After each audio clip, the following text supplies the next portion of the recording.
Alright guys, update on the B58. So as many of you know, my B58 kind of blew up yesterday and it's in pieces right now. And not actually because of that, but because I'm installing new headlights. So yesterday in my video I was explaining that spark plugs and coils may be the issue here, but after contacting the previous owner who did a lot of the work to the car, he said they were done in the last like 5,000 miles, so I'm thinking it might actually be the fuel injectors instead, which a lot of you guys said.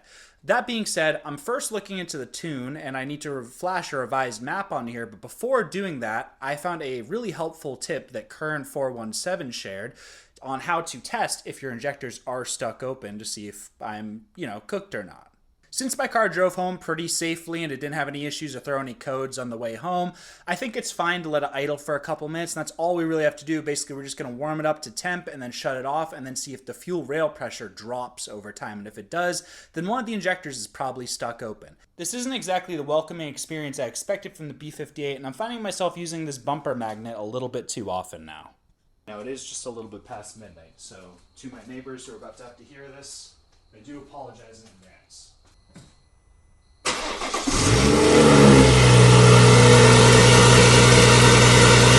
Alright, she's started and running. Now just gotta let her get up to temp and then we'll do the test. Alright, so the car is up to what I consider to be a reasonable operating temperature, considering I don't want to risk damage by prolonging this running.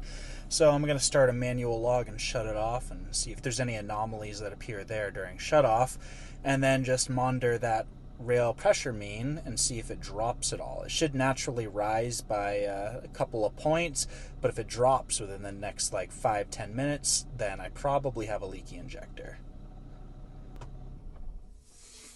Alright, so it looks like the rail pressure mean is peaking at just about 1662 and seems like it's probably going to head back down from here eventually.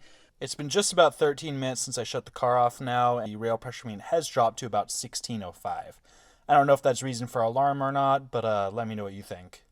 Now, I do have to say, I'm a little disappointed, to be honest, because when I was doing research in the B58, everyone made it sound like it was this super reliable, bulletproof engine, and coming from a pneumatic wastegate N55, where I was constantly afraid of rod bearings spinning, I was kind of hoping there wasn't going to be something that would just blow this car up. And now I've been looking into it. It seems like the, injector cylinder washout's kind of a big deal with these cars because of the coating inside of the cylinder walls. So, I don't know. Why did BMW make it this way? Why didn't the N54 and the N55 have this problem, but the B58 does? Why do the plasma coating versus the traditional one? And also, seriously, please don't try to race me.